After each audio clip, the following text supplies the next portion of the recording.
अस्सलाम वालेकुम नाज़रीन, मैं हूं आसिफ जट। अरशद नदीम के मुतालिक एक बड़ी खबर है।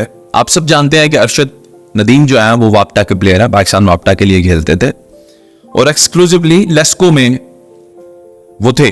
और लेस्को में जिस स्केल पर वो खेलते थे वो 18वां ग्रेड है, 18वां स्केल है। यानी ये स्केल्स गवर्नमेंट एम्प्लॉयज़ के होते हैं, 14वें स्केल पे होते हैं, 15वें पे, 16वें पे, 17वें, 18वां, 19वां, 20वां, 21वां ग्रेड, इसी तरह इनके ग्रेड्स होते हैं। तो अरशद नदीम 18वें ग्रेड पर थे। लेस्को स्पोर्ट्स बोर्ड ने ये भेजा था प्रपोजल के, क्योंकि गोल्ड मेडल जीता है अरशद ने, तो इसको 19वें स्केल पे प्रमोट कर दिया जाए। इससे इनकी तनख्वाह जो होती है जी उसमें भी इजाफा होता है और फिर बाद जब नौकरी इनकी खत्म हो जाती है तो पेंशन में भी ज़ाहिर खातिर खा इजाफा होता है। 18वें और 19वें ग्रेड के अफसर में तनख्वाह में, मुराद में काफ़ी फ़र्क होता है।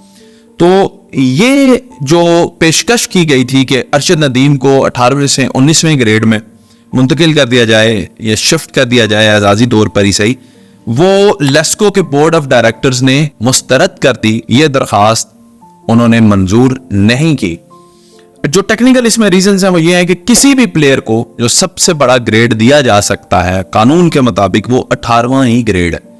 जवाबन उन्होंने ये कहा कि अगर अरशद को 19वां ग्रेड देना है तो कानून में तरमीम करनी पड़ेगी, हम तो नहीं कर सकते। इसलिए अरशद नदीम जो है वो 18वें ग्रेड में ही थे, 18वें में ही रहेंगे अनटिल अनलेस के कोई कानून ना तब्दील कर दिया जाए। हाँ, अरशद के लिए वो नंबर का कानून भी तब्दील किया गया। अरशद के लिए बहुत सारी चीजें जो है वो की गई हैं। ये भी हो सकता है अरशद के लिए ये कानून चेंज किया जाए और फिर आने वाले प्लेयर्स को भी हो सकता है इसका फायदा हो। कोई और भी प्लेयर जो है वो पाकिस्तान के लिए जब इतना नाम रोशन करें तो उनको भी 19वें स्केल में जाने की गुंजाइश बाकी हो। लेकिन फिलहाल अरशद नदीम को 18वें से 19वें ग्रेड में जाने के लिए मुश्किलात का सामना है जी। लेस्को बोर्ड ऑफ डायरेक्टर्स ने यह दरखास्त मुस्तरद कर दी है कि अरशद नदीम को 18वें से 19वें ग्रेड में जाना चाहिए। इस वक्त कौमी हीरो जो है अरशद नदीम, वैसे उनको कोई खास जरूरत तो नहीं है।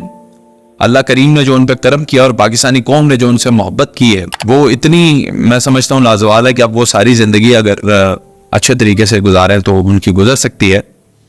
लेकिन फिर भी कौमी हीरो अगर 18वें से 19वें ग्रेड में जाता तो ये उनकी जो अदारा जिसकी तरफ से वो खेलते हैं उसकी तरफ से भी एक बड़ी एजाजी बात हो जाती है उनके लिए। लेकिन टेक्निकली और कानूनी तौर पर यह पॉसिबल नहीं है। देखते हैं कि अरशद नदीम के लिए कानून में तरमीम की जाती है या नहीं।